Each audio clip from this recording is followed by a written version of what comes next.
আমাদের আজকের episode doctor আলিফকে দিয়ে। ডক্টর আলিফ, আচ্ছা তার আগে ভুলেই গেছি, তার আগে আমাদের একটা ঘটনা পড়াশোনা করবে না, যেটা হচ্ছে একটা ইমেল। সো সেই ইমেলটা আমি পড়ব এবং তারপরে ডক্টর আলিফের কাছে যাবো। সো আরেকটু ওয়েট করতেই হবে আপনাদেরকে। আমি চলে যাচ্ছি আমাদের আজকের ইমেইলের ঘটনা এবং তারপরে আলিফের কাছে যাবো।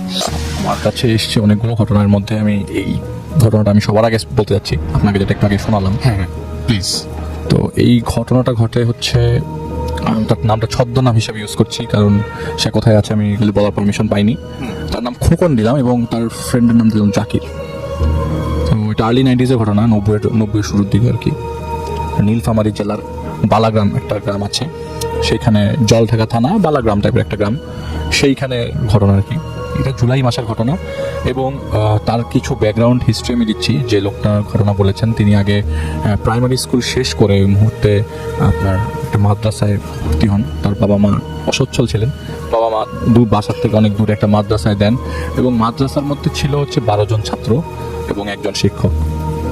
তারা একটা রুমের মধ্যে সবাই একসাথে গুটিছুটি হয়ে থাকতো এবং শিক্ষক একজন, উনিও পড়াতেন, সব কিছু উনিই করতেন, নামাজ কালাম হতো ওই জায়গায়, কিন্তু রান্না টান্না কিছু হতো না ওই মাদ্রাসার মধ্যে। তো এলাকার ওই আশেপাশে যেসব ঘর ছিল, ঘর ভিত্তিক সবগুলো মানুষ মানে সবাই এরকম করে ভাগ করা ছিল কোন দিন কে কোন দিন খাওয়াবে এদেরকে।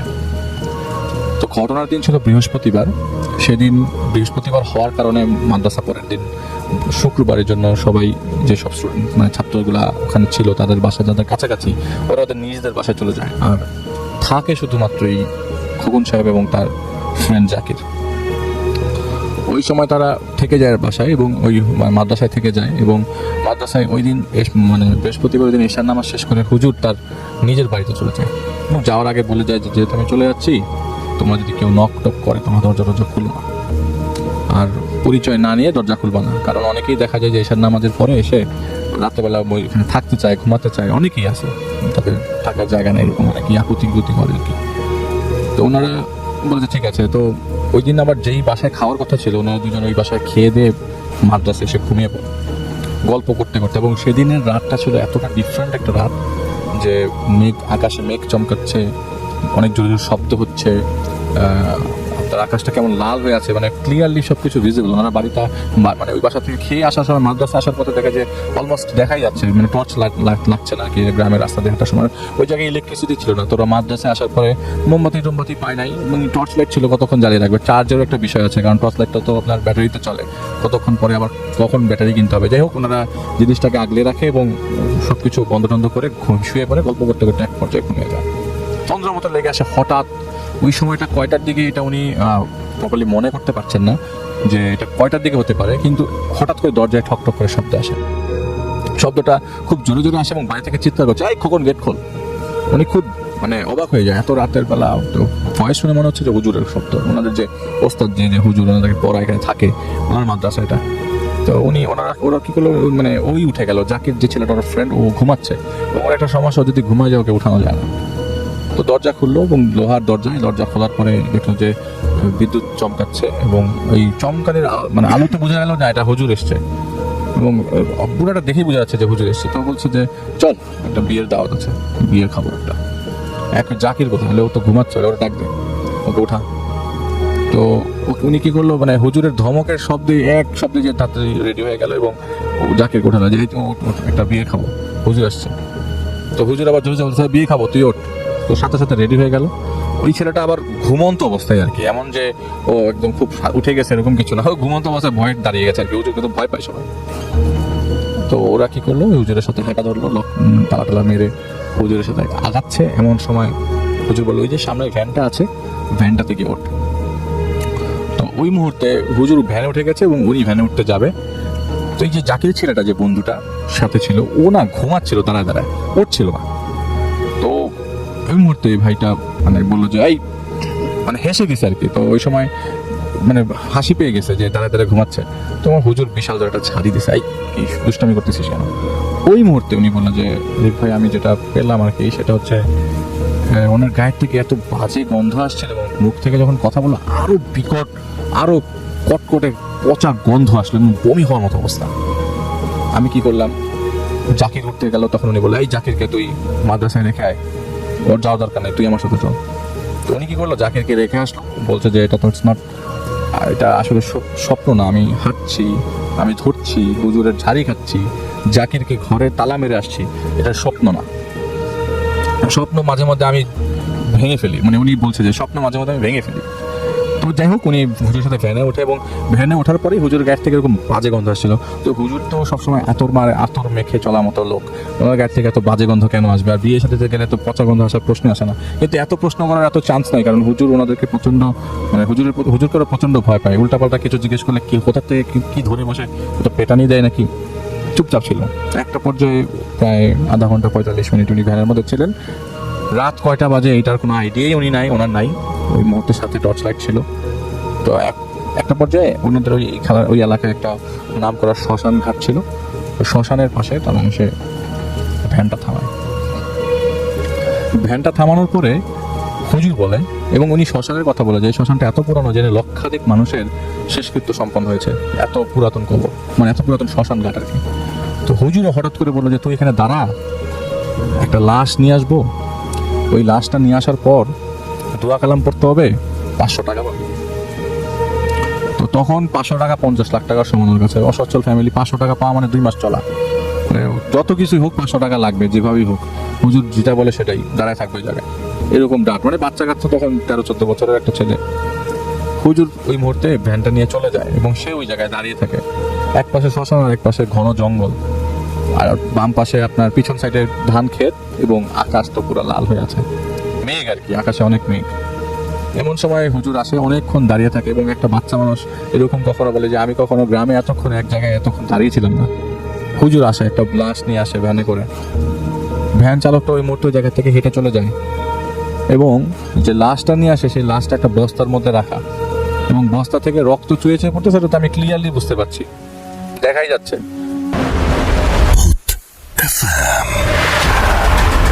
The night comes alive.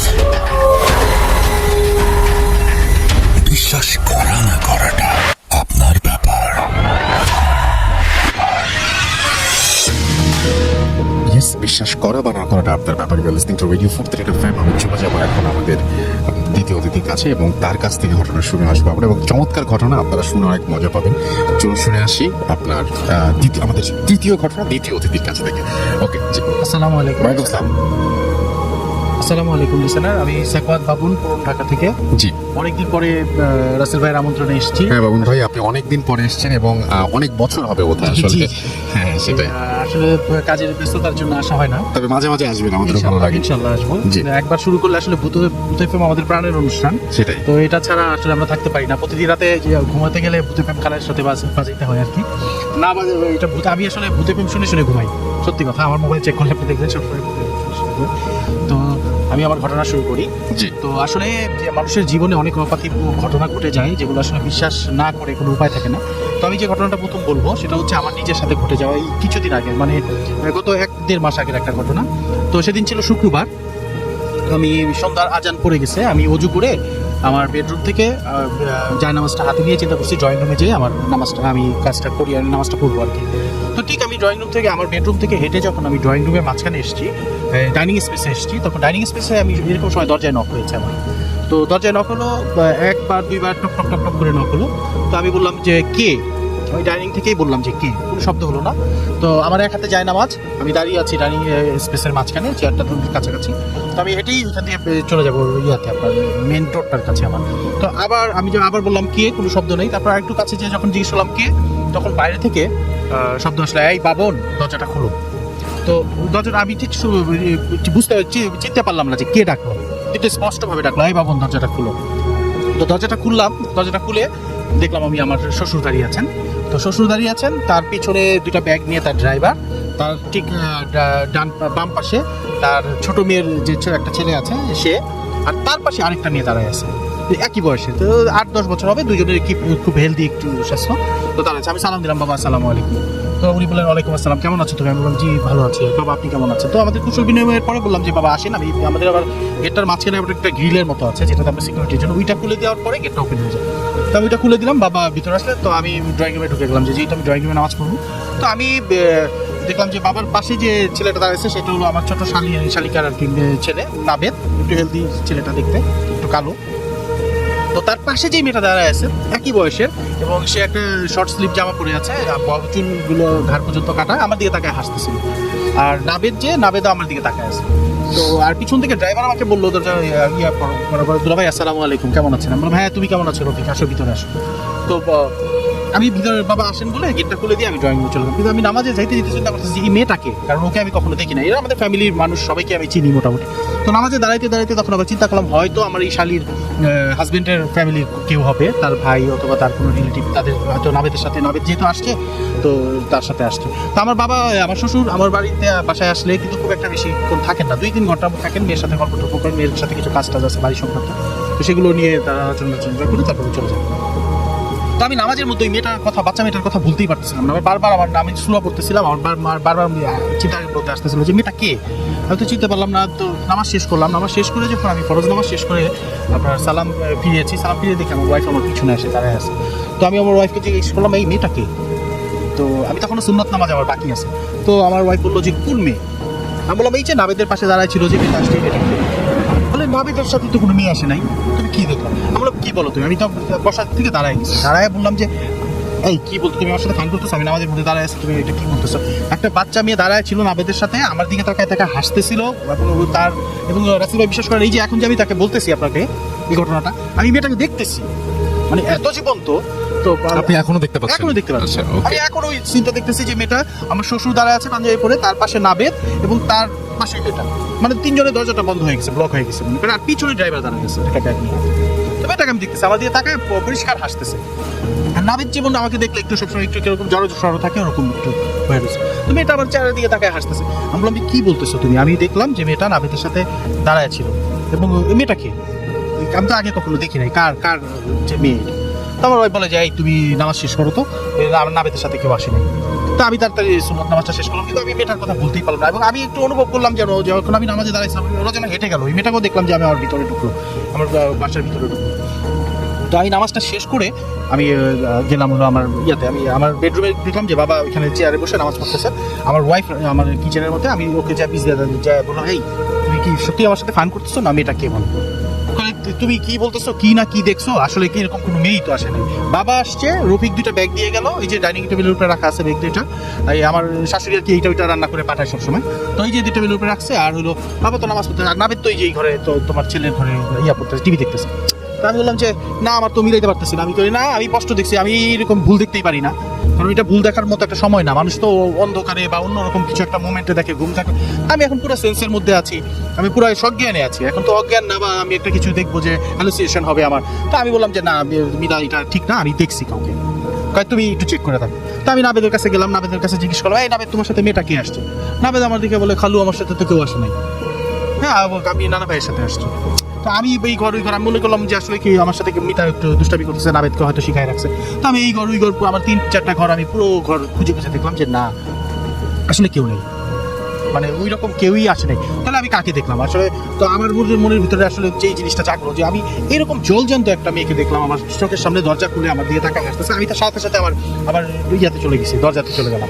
তো দরজাটা খুলে গিয়ে আমি গেটটা খুললাম, গেটটা খুলে দেখলাম যে সিঁড়ি দেখা যাচ্ছে, বাইরের বারান্দায় লাইট জ্বলতে, ওই সিঁড়ি স্পেসে যে লাইট জ্বলতেছে, উপরে যাওয়ার নিচে যাওয়ার সিঁড়িগুলো দেখা যাচ্ছে। তো আমি আসলে পুরো ব্যাপারটা এই যেন একটা, ওই যে যতক্ষণ আমার শ্বশুর ছিলেন ওনাকেই শুধু আমি জিজ্ঞেস করি নাই বাবা আপনার সাথে কে ছিলেন, কারণ হয়তো উনি আবার অন্য কিছু ভাববেন। তো আমি আমার ওয়াইফ তারা চলে যাওয়ার পরে আমি তাকে বললাম যে মিতা না, এটা আসলে আমি কাউকে দেখছি। আমি কিন্তু এরপরে রাসেল ভাই ঘটনাটা আপনাকে আর কি, আমি যে এত জীবন্ত ছিল যে আমি কিন্তু রেকর্ড করে আপনাকে পাঠিয়েছিলাম, যার জন্য আপনি আবার ফোন করেন যে সাকত ভাই আসেন এখানে এসে একটু আসলে ঘটনাটা বলেন। তো এখানে আসলে কি, তো আমাদের যেই বাড়িটা আছে, আমি যে বাড়িটার মধ্যে থাকি, বাড়িটা হলো 7তলা বাড়ি। তো এই 7তলা বাড়িতে যে সিঁড়িটা আছে, সিঁড়িটার মধ্যে কিছু কিছু ঘটনা ঘটে আর কি, যেগুলো যেমন আমার 7তলাতে আমি বাগান করি। তো দেখা যায় যে ফ্রাইডে এবং আপনার ওই স্যাটারডেতে আমি বাসায় থাকি যখন, তো আমি ছাদে যাই কাজ করি, মানে সকালবেলা ছাদে যাই, গাছগুলো পরিচর্যা করি, অনেক গাছ সবজি বাগান আছে আমার ওখানে। তো হঠাৎ করে একদিন আমি এই ঘটনাটা ওইটার সাথে রিলেটেড মনে হয় যে ওই ঘটনাটা কয়েকদিন আগে আমি ছাদে বসে কাজ করতেছি সকালবেলা। তো আমার একটা বিড়াল আছে, বিড়ালটা আমার সাথে 7তলায় যায়, ও একদম ছাদে যায়, আমি যে কাজ করি ও পাশে বসে থাকে। আমি আপনাকে ছবি দেখাবো যে হঠাৎ করে একদিন ও আমার সাথে গেছে, আমি সকালবেলা কাজ করতেছিলাম, মাটি করে সারটার দেওয়ার করতেছিলাম, প্রস্তুতি নিচ্ছিলাম। বিড়ালটাকে দেখলাম ঘর ঘর ঘর ঘর ঘর ঘর করে শব্দ করলো। এই জিনিসটা আমি আমার ফেসবুকে শেয়ার করছিলাম। তো আমার সাথে মোবাইল আছে, আমি হঠাৎ করে কাজ ফেলে বিড়ালের দিকে তাকালাম, দেখলাম যে ও আমার ইয়া গাছের নিচে বসে আছে, আমার মরিচ গাছ আছে, বোম্বাই মরিচ গাছ, পঁচিশ গাছের নিচে, এবং সে মানে কিরকম অ্যাবনর্মাল অ্যাটিটিউড করতেছে, মানে ওর যেমন বিড়াল। তো আমি আবার দেখলাম যে ওদের একটা দিকে তাকায় আমার ঠিক পিছনে, আমার পিছনটার দিকে তাকায় ওরকম গড় গড় শব্দ করতেছে। তো আমি আমার পিছনে তাকাইলাম, তো আসলে আমার একটা অনুভূতি হলো কি যে আমার চুলগুলো খাড়ায় গেল, আমার সারা শরীরের মধ্যে কেমন একটা অনুভূতি হলো, মনে হলো যে ও একটা কিছু দেখতেছে। বিড়ালটা তারপরে ওইখানে বসে কিছু মানে এরকম অ্যাবনর্মাল আচরণ শুরু করলো যে আমার ভয় লেগে গেছে। আমি ঠিক একদম অনুভব করলাম যে আমার পাশে কেউ একজন আছে, বা আমার পিছনে, ঠিক আমার পিছনে আছে, এবং সে মুভ করতেছে, বিড়ালটাও তার মাথাটা ঘুরাইতেছে, মানে বিড়ালটা একদিকে তাকায়। FM. The night comes alive. বিশ্বাস করা না করাটা আপনার ব্যাপার।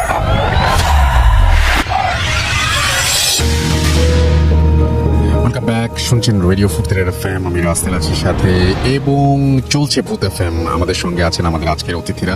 আর এই মুহূর্তে আমরা আবারও চলে যাব ডক্টর আলিফের কাছে। আশা করছি তার এই ঘটনাটা আপনাদের আরও ভালো লাগবে। চলুন সরাসরি চলে যাই ডক্টর আলিফের কাছে। থ্যাংক ইউ রাসেল ভাই। আপনি তো রাসেল ভাই ঘটনা শোনেন নাই? আচ্ছা, এটা কি থার্ড নাম্বারটা? সেকেন্ডটা খুব ছোট্ট করে শুনেছি, মানে শুধুমাত্র জানি যে কি হবে। তো যে ঘটনাটা শেয়ার করবো সেটা হচ্ছে তাসদিক ইসলাম নামে এক ভাই আমার কাছে শেয়ার করেছেন। এটা হচ্ছে ওনার অফিসের সিকিউরিটি গার্ডের ছেলের ঘটনা। আচ্ছা, তো উনি আমাকে আগে বলেছে যে আলিফ ভাই, আমি কিন্তু আপনার জন্য খুব ডিফারেন্ট স্টোরি কালেক্ট করার চেষ্টা করছি। তো উনি ওনার সিকিউরিটি গার্ডের ছেলের কাছ থেকে, ছেলের ঘটনা কালেক্ট, আজ থেকে 15 বছর আগের ঘটনা। ওকে। তো ওই সিকিউরিটি গার্ডের ছেলেটা আর কি, ওনাদের গ্রামের বাড়ি হচ্ছে সীতাকুণ্ড জেলায়। আপনার একটা জায়গা আছে ভাটের খিল গ্রাম, এবং নামার বাজার নামে একটা বাজার আছে, সেখান থেকে তাদের গ্রামের বাড়ি ভাটের খিল, সীতাকুণ্ড থানাতে পড়েছে। তো উনি মানে ওই ভাইয়াটা আর কি একটা গার্মেন্টসে চাকরি করতো চিটগাং শহরে, একটা গার্মেন্টসে চাকরি করতো। তো উনি থাকতোই শহরে, আর ওনার বাবা মানে ফ্যামিলি টাইমলি সবাই থাকতে হচ্ছে গ্রাম সাইডে। তেমন সময় ওনাকে রাজি করানো হয় যে, মানে ওনাকে বিয়ের ব্যাপারে রাজি করানো হয় যে তোমাকে বিয়ে দিব এই সেই। আর আজ থেকে 15 বছর আগে ওনাদের মানে মোবাইল ছিল, কিন্তু ওনাদের এলাকায় কয়জনের সাথে কাছে মোবাইল দামটা অনেক বেশি ছিল, সেই জন্য মোবাইল এতটা ছিল না সাথে। তো কন্ট্যাক্ট করে ওনাকে অনেক কনভিন্স করার ট্রাই করা হয় যে একটা মেয়ে দেখানো, তুমি আসো, এবার ছুটি হচ্ছে তোমার কয়েকদিন মধ্যে। ওই কিছু একটা ছুটি ছিল 5-7 দিনের। তো উনি অনেকদিন যাবত যেহেতু সীতাকুণ্ডে আসা হয় না, সেই জন্য তিনি প্ল্যান করে এরকম একটা প্ল্যান করে, ঠিক আছে আমি তোমাদের কোথায় মেয়ে দেখবো। এবং যথারীতি উনি চিটগাং থেকে সীতাকুণ্ড আসেন আর কি বাস দিয়ে। সেদিন নামতে নামতে রাতে 1টা বেজে যায়। ঘটনাটা সেদিনের রাতেরই। তো বাস থেকে নামার পর উনি এই নামার বাজারে ওয়েট করছে। তো ওনার ভাষায় আমি একটু বলি যে আমি ওয়েট করছিলাম, ওয়েট করতে করতে রাত 1টার বেশি বেজে যায়। ঘড়িতে দেখে রাত 1টার বেশি বাজে, এবং চারিপাশটা তেমন অন্ধকার না, কিছু আলো আছে, আকাশের মানে কমপ্লিট চাঁদের আলো দেখতে, চাঁদের আলো সব কিছু ক্লিয়ার দেখা যাচ্ছে। তো নামার বাজার থেকে আমার বাড়ি হচ্ছে অ্যাটলিস্ট 3 থেকে 4 কিলোমিটার দূরে। আর যেহেতু আমি একটা বিয়ের প্ল্যানিংয়েও আছে, তো আমার bag tag luggage shopping topping করা, এই ব্যাগটাও এত ভারী ছিল যে আমি হেঁটে আমার বাড়ি যেতে পারবো না, আর এটাকে টানাও একটা ব্যাপার মানে মুশকিল। আর ওই মুহূর্তে ওই জায়গাতে কোনো ধরনের সিএনজি বা রিক্সা কিছুই ছিল না। এবং নর্মালি ওই জায়গায় আমি যখন নামি তখন কখনো পাওয়া যায়, কিন্তু আজ আমি কেন জানি কিছুই দেখছি না। একটা পর্যায়ে দূর থেকে একটা মানে নিচে হারিকেন টাইপের একটা ভ্যান। তো ভ্যানটা আপনি কীভাবে চিন্তা করেন, আমাদের এলাকার ভ্যানটা হচ্ছে এরকম যে ভ্যানের উপরে আবার সিট দেওয়া, বসা যায়, একটু নিচু ভ্যান, উঠে বসা যায় একসাথে, 2টা রো, ওই লেগুনের মতো 2টা রো, এবং এখানে অ্যাটলিস্ট 3 জন করে বসতে পারে, 3-4 জন করে বসতে পারে।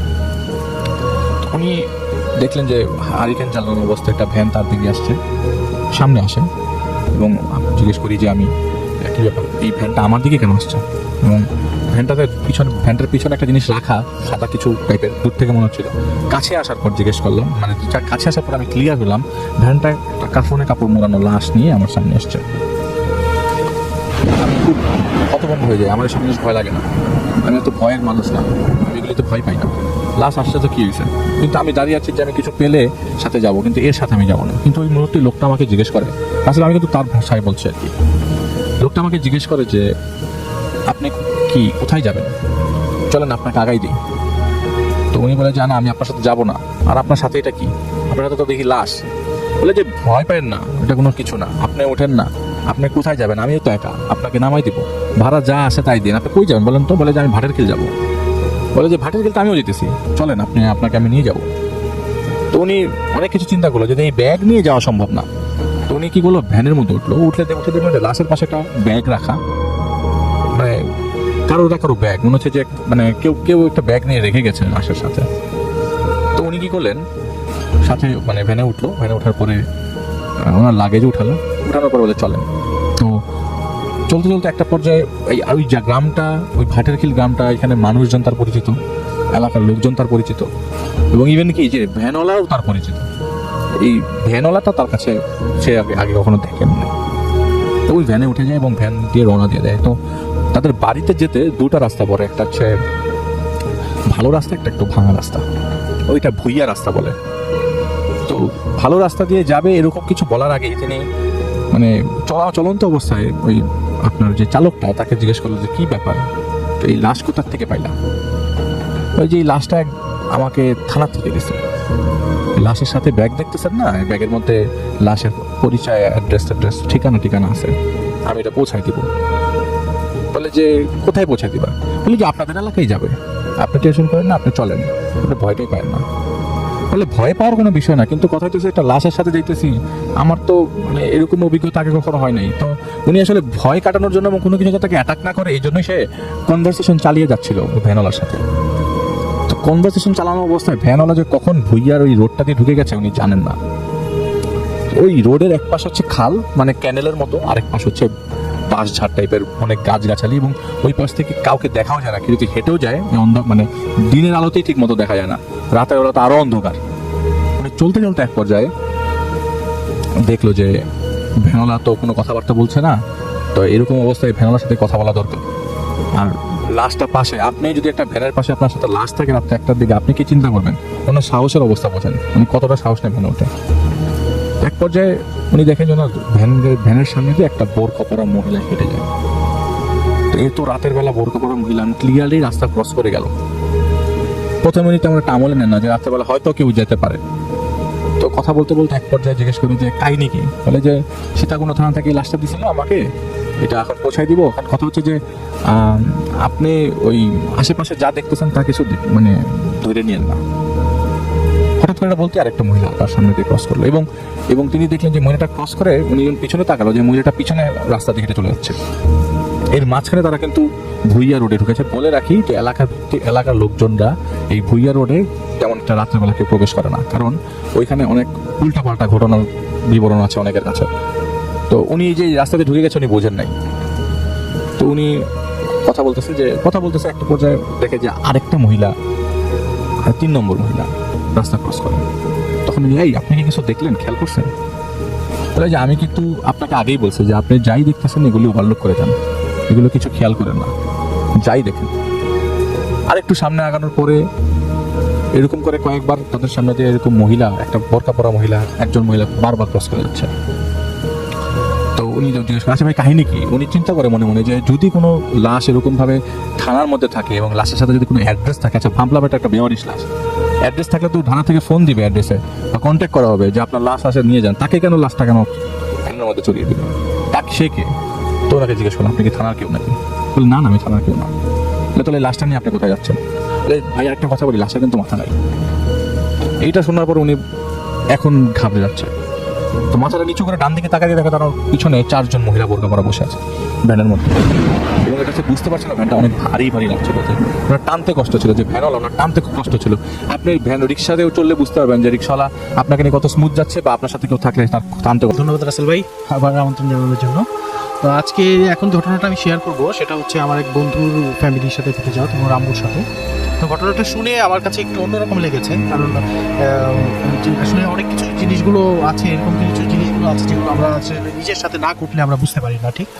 তো আমার এই বন্ধু আমাকে যে ঘটনাটা বলছে যে ও জানতো যে আমি ভূতে ফ্রেমে আসি, এবং এই ধর আগেও অনেক ঘটনা শেয়ার করেছি আমি ভূতে ফ্রেমে।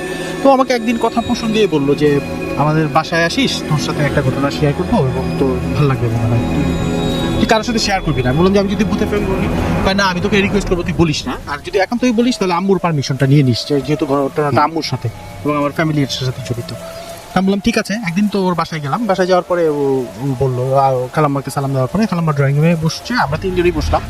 তো আমার ওই ফ্যামিলি, ওদের ফ্যামিলিটা হচ্ছে ও এবং ওর এক ছোট বোন, ওরা আব্বু, আর ওর আম্মু, এই হলো 4 জনের ওদের ফ্যামিলি। তো ওরা আমরা ড্রয়িং রুমে বসে কথা প্রসঙ্গে বললাম যে খালাম্মা আপনার সাথে একটা ঘটনা ঘটছে, এটা একটু যদি বলেন। বলে তখন ও ছেলেকে উদ্দেশ্য করে বলে তুই বল, আমি মাঝে মাঝে তোর সাথে যোগ দিব আর কি। তখন ওই ঘটনা বললো যে ঘটনাটা বেশ কিছুদিন আগের, অনেক দিন আগে, অনেক বছর আগের, প্রায় 20-25 বছর আগের ঘটনা। তো ওই ওর আব্বু হলো আপনার একটা সরকারি কর্মকর্তা, কিন্তু উনি যে পেপারস মিলে আর কি ওনার ইয়াটা পড়ছিল, দায়িত্ব পড়ছিল বিভিন্ন। তো চিটাগং পেপারস মিল যে আছে ওইখানে ওইখানে ইয়াতে ছিলেন আর কি, জেনারেল ম্যানেজার হিসেবে ওইখানে গেছিলেন। তো ওইখানে ওনার পোস্টিংটা ছিল। তো উনি যখন ওইখানে যান তখন ওর বয়স, আমার বন্ধুর বয়স প্রায় 7-8 বছর বয়স বা এরকম আর কি। তো ক্লাস 3-4 পড়ে। ওর আম্মু তখন প্রেগনেন্ট, এবং প্রেগনেন্সির এরকম একটা সময় লাস্ট স্টেজটা ছিল আর কি, যে কোনো সময় ডেলিভারিটা হয়ে যেতে পারে আর কি। তো ওরা যখন ওই বাসায় গেল, তো হঠাৎ করে ওদের বাসায় একটা কাজের মেয়ে আর কি মহিলা ছিলেন, বয়স প্রায় 60-65 বছর বয়স এরকম। তো মহিলা হালকা পাতলা লম্বা ধরনের একজন মহিলা এবং খুব বিশ্বস্ত, কারণ ওদের ওয়াইড্রাফের উপরে ওর বাবার মানি ব্যাগ থাকতো, রান্না বান্নার যে মহিলা আসলে কাজের মেয়েদের নিয়ে যে সমস্যাগুলো হয়, যে বিভিন্ন ধরনের সমস্যা হয়, যে চুরি করে বা এটা করে, ওইটা ধরে, ওইটা নিয়ে যায়। তো ওই মহিলার কাছে ওরা ওই প্রজেক্টে যাওয়ার পরে তো পুরো সংসারটাই খালাম্মা দিয়ে আর কি একদম নির্ভাবনায় থাকতেন, যে কোথাও গেলেও বুয়া তার মতো কাজ করে ঘর দর লকটক করে চলে যেতেন। তো এতটাই বিশ্বস্ত ছিলেন। তো একদিন ওই হঠাৎ করে এই মহিলা কাজে আসা বন্ধ করে দিল রাসেল ভাই। ওনার অবস্থাটা ছিল এরকম যে শরীরটা নিয়ে উনি বেশি মুভ করতে পারেন না, বেশি কাজ করতে নোয়া হয়ে ঘর মুছতে পারেন না, বা কিছু ভারী কাজ করতে পারেন না, কোনো কাজই করতে পারেন না। খালাম্মার শরীরটা, খালাম্মা বললো আমাকে যে বাবা আমার শরীরটা তখন এত ভারী হয়ে গেছিল, আমার এই ছেলেটা যে বড় ছেলেটা ওর সময় কিন্তু এরকম আমিও হইনি, কিন্তু ওই যে আমার মেয়েটা যখন আমার গর্ভে আসলো এবং লাস্টের দিকে আমি কোনো মুভি করতে পারতাম না। তো একদিন ওই মহিলা বুয়া আপনার প্রায় 6-7 দিন আসতেছে না। তো আমি এর কাছে জিজ্ঞেস করছি, দারোয়ানের কাছে জিজ্ঞেস করছি, তারপর একে দিয়ে কোনোভাবে না একটা কাউকে ম্যানেজ করা যায়। আর বুয়া তো এরকম করেন না সাধারণত, যে না বলে না কয়ে উনি হঠাৎ করে চলে গেছেন। আর বুয়া যেহেতু জানেন আমার শরীরের এই অবস্থা, এবং উনি আমাকে বেশ টেক কেয়ার করতেন, যদিও উনি এসে ছোটা বুয়া হিসেবে কাজ করতেন, কিন্তু উনি সব কিছু গুছাই টুছাই দিয়ে যেতেন এবং আমার সবসময় একটা খেয়াল রাখতেন শরীরে। তো হঠাৎ করে বুয়া না আসে, আমি খুব সমস্যার মধ্যে পড়ে গেলাম। তো আমি প্রায় গ্রিল ধরে বাইরে দাঁড়ায় থাকতাম, নিচে দিয়ে কেউ গেলে আমি তাদেরকে ডাক দিয়ে বলতাম যে আমাকে একটু আসো, কাজ করে দিয়ে যাও। তো এরকম আর কয়দিন। তো একদিন আমি অনেক ইয়ে করে ড্রয়িং রুমে যেয়ে দাঁড়ায় আসি, ড্রয়িং রুমের মাঝখানে দাঁড়ায় আসি। তো ড্রয়িং রুমে দাঁড়ায় আমার এমন পেটের মধ্যে ব্যথা হলো যে এমন পেন উঠলো, তো আমার মনে হলো যে পুরো দুনিয়াটা ঘুরে গেছে। আমার ছেলেটা স্কুলে গেছে, আমি বাসার মধ্যে একা, আমার হাজব্যান্ড তখন কাজে গেছেন। তো আমি হঠাৎ করে ড্রয়িং রুমের মধ্যে দাঁড়ানো থেকে কার্পেটের মধ্যে পড়ে গেলাম, মানে বসে পড়লাম আর কি। বসে পড়ে যে শুয়ে পড়ছি, আমার আর কোনো সেন্স নাই। তো কিছু অনেকক্ষণ পরে আমি শুনতেছি যে দরজার মধ্যে নক করতেছে, টক টক টক টক করে শব্দ হচ্ছে। তো আমি অনেক বলার চেষ্টা করলাম কে কে কে, কিন্তু তারপরে আমার মুখে কোনো শব্দ বের হচ্ছে না। তারপরে আমি উঠে অনেক কষ্টে আপনার ওই পাশেই ছিল সোফাটাকে ধরে উঠে তারপর যে দরজাটা খুললাম, যে কে, তাকায় দেখি যে বুয়া দাঁড়ায় আছে, যে খালা। আমি তাকে দেখা মনে হলো, আমার শান্তি লাগলো যে আমার শারীরিক কষ্টটা আমি ভুলে গেলাম, যে আসলে বুয়া আসছেন। আমার পুরো বাড়ির এই 6-7 দিন যে কাপড় চোপড় সব জমে আছে, জিনিসপত্রগুলো, মানে একজন যা হয় আর কি। তো বুয়াকে বললাম যে খালা আপনি আসেন। তো খালা ভিতরে আসলো, ভিতরে এসে খালা কি করলেন, ওই দরজা থেকে আমাকে ধরলেন, ধরে বললেন যে খালা আমি আসলে একটু ব্যস্ত ছিলাম, একটু বিপদে পড়ে গেছিলাম এর জন্য।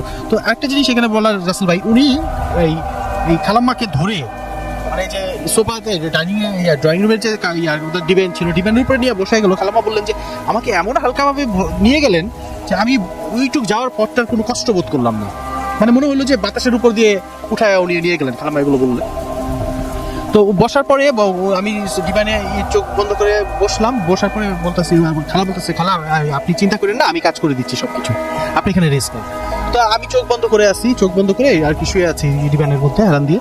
তো এর মধ্যে শুনতে শব্দ পাচ্ছি যে আমার রান্নাঘরের মধ্যে থালা বাসন ধোয়ার শব্দ হচ্ছে, একবার মনে হচ্ছে যে আপনার ঝাড়ু দেওয়ার শব্দ হচ্ছে, আবার একবার মনে হচ্ছে কাপড় ধোয়ার খচখচ শব্দ পাচ্ছি আমি। তো সব ব্যাপারগুলো একদম মানে যা হয় আর কি।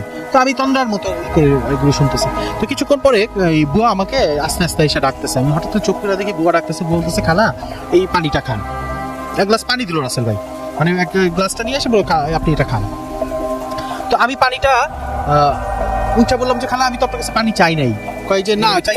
উনি বলছেন আপনাকে গল্পটা? হ্যাঁ। তো উনি বললেন এইভাবে, বললাম সুবিধা হয় না হলে। তখন খালা বলতেছে যে আর কি যে আমি তো পানিটা চাই নাই। তো বললো যে না খালা আপনি খান।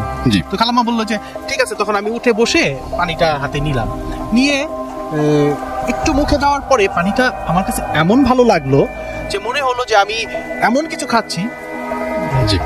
কিছু খাচ্ছি যেটা আসলে আমি আগে কখনো খাইনি। মনে হলো যে আমার কাছে এক গ্লাস পানি আমি এক জগ পানির মতো খেলাম। এক জগ পানির মধ্যে খেলাম। তো আমি বললাম যে খালা আপনি আমাকে এটা কি দিয়েছেন? এটা কয় যে না নর্মাল পানি তো দিছি খালা, আপনি এটা খান। তো পানি খাওয়া হলো, আমি গ্লাসটা দিলাম, তো উনি চলে গেলেন পানিটা নিয়ে, ভিতরে গ্লাসটা নিয়ে চলে গেলেন। তো তারপরে এই আমি আবার হেলান দিয়ে শুইছি। তো এরকম সময় শুনতেছি যে বুয়া থালা বাসন আবার ধুইতেছে। আমি একবার চিন্তা করলাম যে থালা বাসন তো কিছুক্ষণ আগে ধুইছে বুয়া, তাহলে আবার কি থালা বাসন ধুইতেছে? তো ঠিক সেই সময় আবার শুনতেছি যে আমি আপনার ওই কাপড় কাচার শব্দ হচ্ছে। তো একই টাইম আমি তো তখন পানিটা খেয়েছি কিছুক্ষণ আগে। আর রাসেল ভাই এখানে একটু বলি যে কালাম্মা বললো যে এই পানিটা খাওয়ার পরে তার শরীরের মধ্যে এমন একটা আরাম বোধ হইলো যে এর আগে যে কষ্টটা ছিল, এই পেটের মধ্যে বিভিন্ন ধরনের ব্যথা ছিল, এই ছিল, হ্যাঁ, চলে গেল।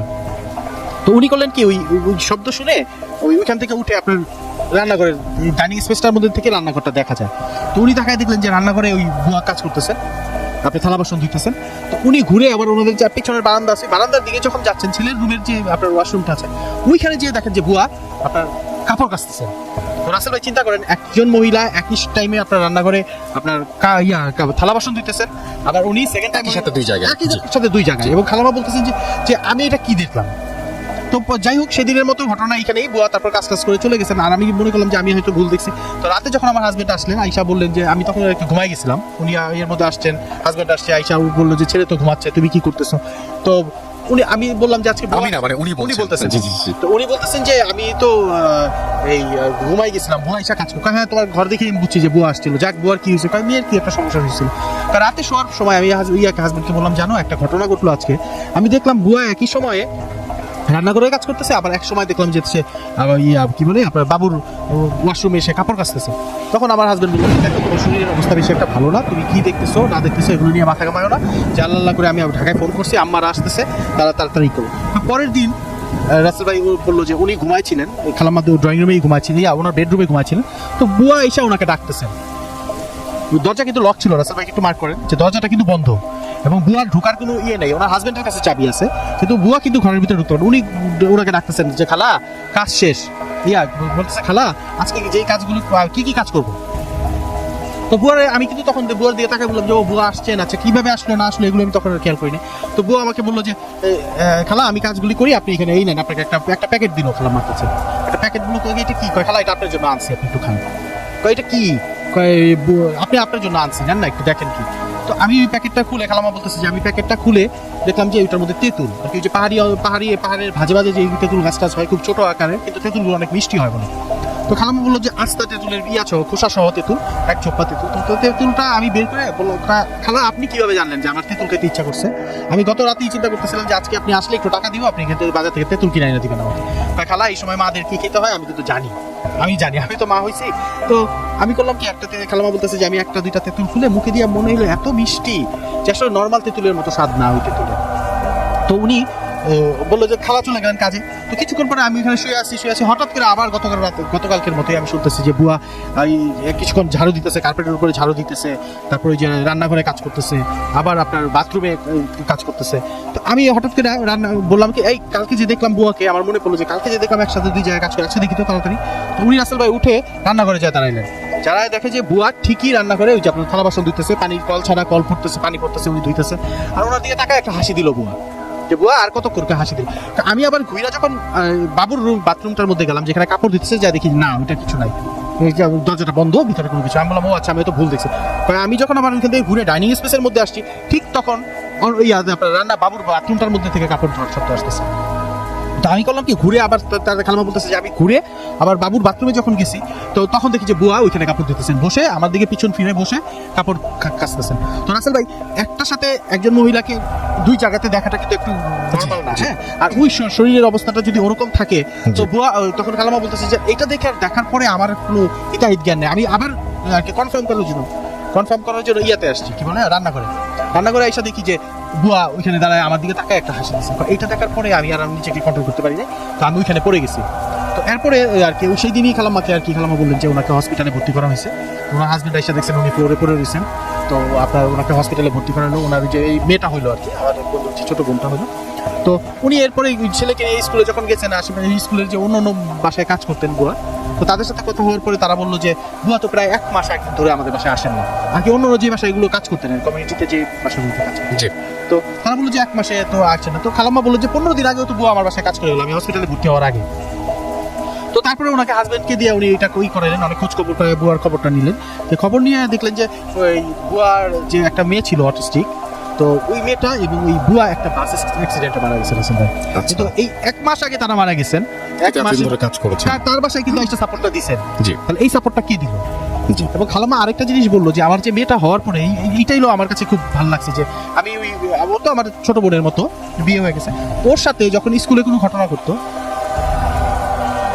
জি বলুন। হ্যাঁ স্কুলে যখন ঘটনা ঘটতো তখন রাসেল ভাই এটা কি আসলে সেই ঘটনা? দেখেন ওই যে ওই ঘটনা কিন্তু খালাম্মা আমাকে বলছে যে আমি কোনো হুজুরের সাথেও শেয়ার করি না, এটা শেয়ার করলে দুটো অন্যরকম ঘটনা ঘটতে থাকে। হ্যাঁ এটা কিন্তু আমাকে আসলে খালাম্মা বলছে যে আমি কিন্তু এই পর্যন্ত কারোর সাথে শেয়ার করি না ব্যাপারটা। তো এই বোনটার সাথে কেউ যদি কোনো রকম মিসবিহেভ করে, ইভেন তো ক্লাসের টিচাররা যদি মারে, তাহলে তাদের হাত খুলে যায়। খালাম্মা তার মেয়েটাকে কিছু বলতে পারে না। হ্যাঁ তো রাসেল ভাই, তো এই ছিল আজকে থ্যাংক ইউ সো মাচ। আমরা চলে যাবো ডক্টর আলিফের কাছে, আমাদের হাতে সময় খুবই কম, অনেক অনেক গেস্ট আজকে, আমরা চলে যাচ্ছি ডক্টর আলিফের কাছে। জি বলবো ভাই, জি। পুরনো বলবো। হ্যাঁ আচ্ছা। আচ্ছা, আমার যে থার্ড স্টোরিটা সেটা হচ্ছে আপনার গোপালগঞ্জ জেলার শেখ জাহিদ নামে একজন আমার কাছে আমাকে এই ঘটনা পাঠিয়েছিল। এটা তার দাদার ঘটনা, 1987 সালের ঘটনা। এবং তিনি পেশা ছিলেন একজন গ্রাম্য ডাক্তার আর কি, গ্রামের ডাক্তার। মানে ওই সময় এটা ট্রেনিং নিয়ে তিনি গ্রামের গরিব, মানে যারা ঢাকায় আসতে পারতেন না, তাদের একটা প্রাইমারি ট্রিটমেন্ট করতেন আর কি। মানে এমবিবিএস ডক্টর ছিলেন না, মানে গ্রামের ডাক্তার ছিলেন আর কি। তো রেগুলার সময় মাগরিবের, মানে রেগুলারলি তিনি রোগী দেখেন মাগরিবের আজান, মানে মাগরিবের ওয়াক্ত পর্যন্ত নামাজ পড়ে সে মোটামুটি তার দোকানটা বন্ধ করে বাড়ি চলে আসেন। ওই দিনের ব্যতিক্রম কিছু না, মাগরিবের নামাজ শেষ করে দোকান বন্ধ করতে যাবেন, এমন সময় দেখা গেল বাইরে, তার দোকানের বাইরে কয়েকজন লোক এসে দাঁড়িয়ে আছে এবং তাকে নিয়ে যেতে এসছে। বলে যে পাশের বাসে অমুক খুব অসুস্থ, এবং উনিও জানতেন যে উনি অসুস্থ, খুব অসুস্থ, আপনি তো আমাদের সাথে চলেন আর কি, ওনার অবস্থাটা দেখেন কী অবস্থা, মনে হয় সময় নেই আর। তো উনি ওগুলো দোকান বন্ধ করে ওনাদের সাথে গেলেন এবং বাড়িতে যাওয়ার পর দেখলেন যে এটা ছিল আমার অবস্থা। Okay, thank you so much doctor Alif, আপনাকে এবং আপনাকে স্টুডিও আসার জন্য। এবং বাবুন, আপনাকে অনেকদিন পর বাবুন সাহেব আসলেন, আমাদের বাবুন ভাই, এবং আশা করছি এখন থেকে রেগুলার হবেন দুজনে। আলিফ তো রেগুলার আছেনই, এবং আমি সামনে হ্যালোইনেও আলিফকে এক্সপেক্ট করব। তো যাই হোক, আমরা চলে যাবো একটা ছোট্ট বিরতিতে, তারপরে আবারও ফিরে আসবো। সেই পর্যন্ত আমাদের সঙ্গেই থাকুন। Stay tuned radio food FM and do for day. FM. The night comes alive. বিশ্বাস করা না করাটা আপনার ব্যাপার।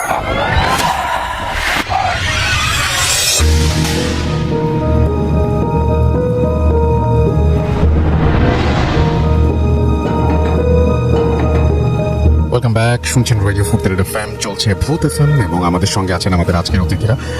প্রথমেই আমি যাব হচ্ছে আমাদের নতুন আরেকজন অতিথি এসছেন, তিনি প্রথমবারের মতো আজকে আমাদের এখানে এসছেন, তার ঘটনায় যাবো। আপনার নামটা প্লিজ একটু বলবেন, কোথা থেকে এসছেন সেটা বলবেন, তারপর আপনার ঘটনায় যাবো। আসসালামু আলাইকুম নাসির ভাই, আসসালামু আলাইকুম লিসনার্স।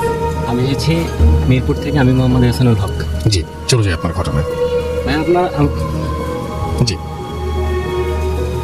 একটু কাছে এসে বলতে হবে। জি, আমার ঘটনাটি অ্যাকচুয়ালি 1960 সালের দিকে আমার নানার সাথে ঘটে যাওয়া।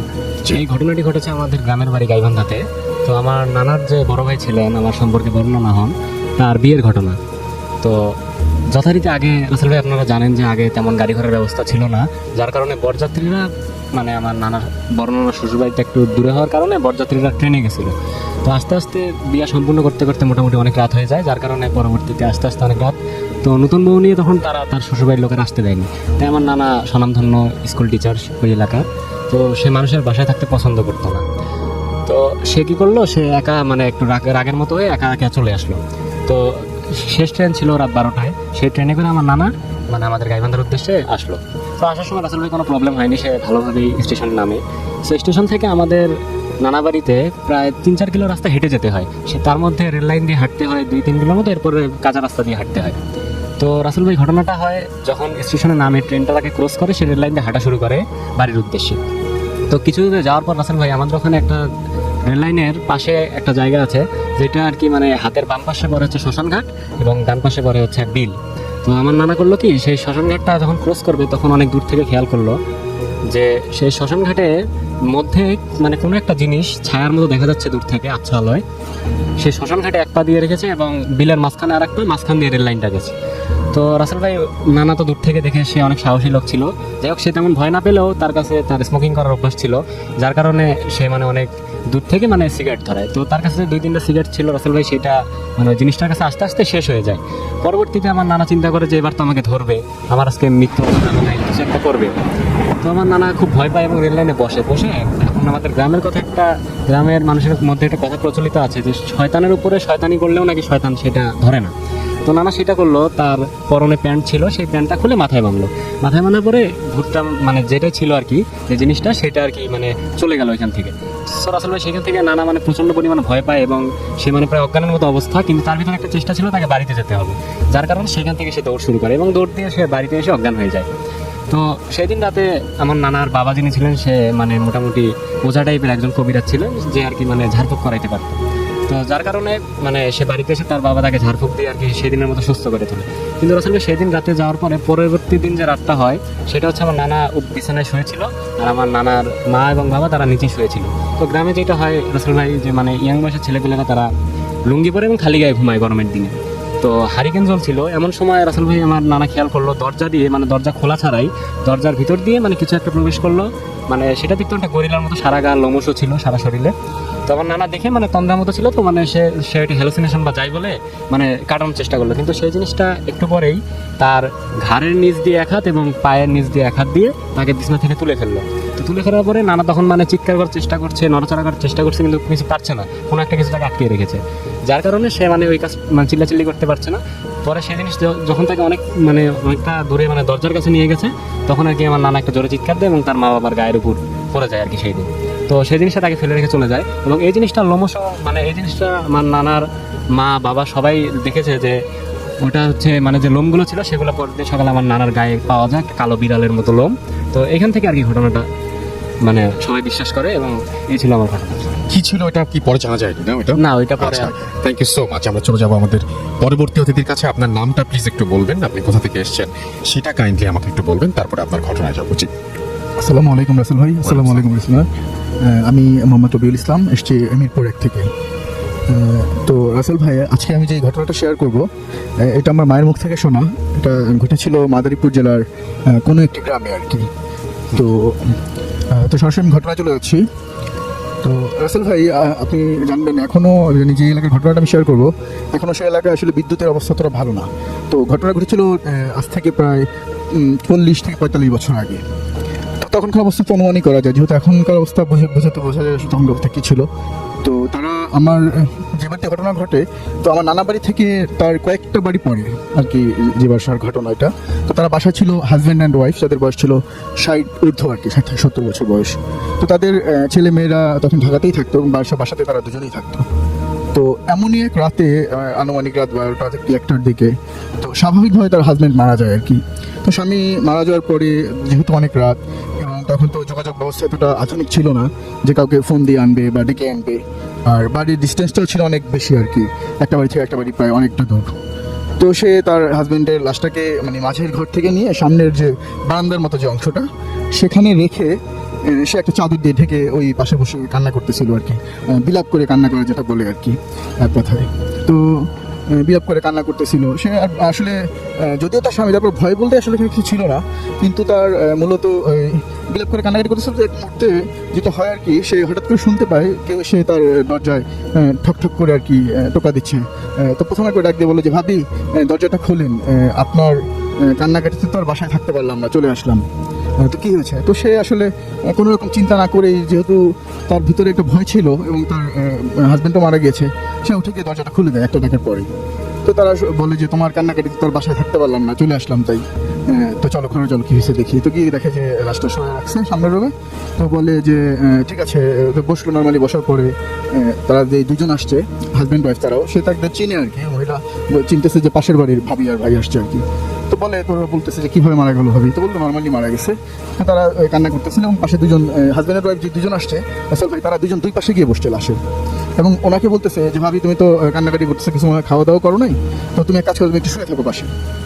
তো পাশে একটু শুয়ে থাকো। তো সে আসলে হাজব্যান্ড মারা গেছে, তো তার ঘুমও আসে না। সে পাশে একটু হাতের মধ্যে মাথাটা রেখে একটু কাত হয়েছিল আর কি। তো অনেক রাতও হয়েছে। আর ওনারা দুইজন পাশে বসেছিল। তো উনি বলতেছে যে ওই যে পুরুষটা ছিল সাথে, তো উনি বলতেছে ভাবি এই লাইটটা আপনার কুপি যেটা ছিল আর কি, মানে আপনার কেরোসিন দিয়ে যে আপনার অনেক আগে আলোর ব্যবস্থার জন্য রাতের বেলা কুপি যেটাকে বলতো আর কি, হারিকেন টাইপের ছোটো আর কি। তো ওই কুপিটা বলতেছে ভাবি কুপিটা নিভিয়ে দিই, তো শুধু এটা জ্বালিয়ে রেখে কেরোসিন করে তো আর লাভ নাই, আর আপনি একটু ঘুমানোর চেষ্টা করেন, যেহেতু অনেক ইয়ে গেছে আপনার উপর, আপনার ইয়েটাও ভালো না, মনটনও ভালো না। তো সে যেহেতু ঘুম আসতেছে না, সে কুপিটা আসলে এক প্রকার জোর করেও বন্ধ করে দেয়, উনি নিষেধ করতেছিল বাট ওরা কোনোরকম পরোনা করে নিজেরাই বন্ধ করে দেয়। তো তারপরে একটা সময় সে মানে কান্না করতেছিল সে এবং খেয়াল করলো যে আস্তে আস্তে মানে সে চাদরের নিচ দিয়ে চাদরটা একটু উঠিয়ে হাত দিয়ে কিছু একটা ছিঁড়ে মানে দুজন খাচ্ছে পাশে বসে আর কি। তো সেটা বুঝে তো মানে কয়েকবার দেখার পর সে বুঝে ফেলছে যে তার বুঝতে বাকি রইল না যে কী ঘটতেছে।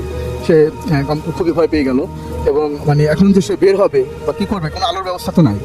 তো সে বলতেছে যে ভাইয়া একটু কুপিটা একটু ধরান, আমি একটু ওয়াশরুমে যাবো আর কি। তো বা ওরা কোনো এদিকে মানে সে যে 2-3 বার বলছে কোনো ভ্রুক্ষেপই নেই, তাদের মতো তারা তাদের কাজ করে যাচ্ছে আর কি, খেয়ে চলতেছে। তো সে একটা সময় নিজে ভয় হোক আর নিজের জীবন যখন বাঁচানোর দরকার, তখন সে আস্তে আস্তে উঠে দরজার মধ্যে নিয়ে তেল বা পানি টানি দিয়ে মাথায় আস্তে আস্তে একটু করে নেয়। সে যখন একটু সুস্থ হয়, তার জ্ঞান আসার সাথে সাথেই সে মানে ঘটনাটা যখন ওদের বলে, তো সবাই মিলে তখন আর কি তাড়াহুড়ো করে ওই তাদের বাড়িতে যায়, যে বাড়িতে মানে লাস্টে ছিলেন আর কি। তার ওয়াইফকে নিয়ে এই বাড়িতে যায়। তো গিয়ে যেতে যেতে তো আসলে লাশের রাসেল ভাই 90% খাওয়া হয়ে গেছে অলমোস্ট, মানে গিয়ে তারা যেটা দেখে আর কি, খুব বিভৎস অবস্থা।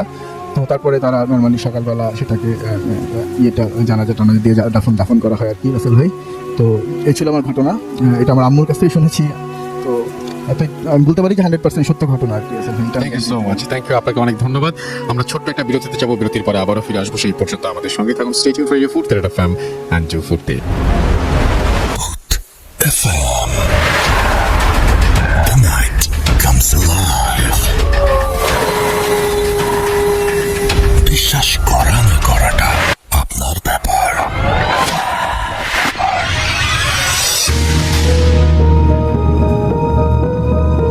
Welcome back. ঘড়িতে সময় রাত 1:32 শুনছেন রেডিও ফুড থেরাপি FM। আমি রাসেল আছি, সাথে চলছে ফুড FM এবং আমাদের আরও একজন অতিথি যিনি অনেক দূর থেকে এসছেন, ইনফ্যাক্ট সিরাজগঞ্জ থেকে এসছেন। আমি বলছিলাম যে এত দূর থেকে কীভাবে আসবেন, তারপরে উনি এসছেন এবং উনি শুধুমাত্র আমাদের ডাকে সাড়া দিয়ে এসছেন। তো আমি খুবই খুশি হই যখন এরকম দূর থেকে অনেক মানুষ এখানে আসেন এবং তাদের ঘটনা শেয়ার করেন। আমি খুবই খুশি যে আপনি এসছেন। আপনার নামটা প্লিজ একটু বলবেন, সিরাজগঞ্জে কোথায় আপনার বাসা সেটা বলবেন, তারপরে আপনার ঘটনায় যাবো। আসসালামু আলাইকুম। ওয়ালাইকুম সালাম। আসসালামু আলাইকুম লিসেনার, আমি মোহাম্মদ শিবলি হাসান, এসছি সিরাজগঞ্জ থেকে। হাসান ভাই, আমি এখন যে ঘটনাটি আপনাদের সাথে শেয়ার করবো, এই ঘটনাটি আমার এক ওস্তাদের থেকে শোনা আর কি, যিনি একজন ইমাম সাহেব হুজুর। তো তার থেকেই আর কি ঘটনাটি শোনা। তো আমি সরাসরি ঘটনা প্লিজ। জি। তো রাসেল ভাই, ঘটনাটি একজন এই সুইপারকে কেন্দ্র করে আর কি ঘটা। তো ইমাম সাহেব, জি জি জি ভাই, সিরাজগঞ্জের ঘটনা। তো এই ঘটনায় যাচ্ছি। তো সুইপার যেভাবে বলেছে আর কি, তো আমি সেভাবে বলছি। তো সুইপার আর কি ওই মাঝে মধ্যে শহরের বাইরে যেত আর কি কাজের জন্য। তো অনেক সময় অনেক গ্রামে যেত। তো এমনই একটা দিনের কথা, তো সে একদিন ভিতরে একটা গ্রামে চলে যায় আর কি কাজ করতে করতে। তো সারাদিন কোনো কাজ পায় না। তো সন্ধ্যার দিকে একটা কাজ পায়। তো কাজটা শেষ করে যখন বাড়িতে ফিরবে, তো বাড়িতে ফেরার সময় তো গ্রামের মধ্যে দিয়ে আসতেছিল। তো আসার সময় দুইজন লোকের সাথে দেখা হয় আর কি। তো দুজন লোক ছিল আর কি আপনার সুঠাম দেহের অধিকারী, অনেক সুন্দর চেহারা আর কি।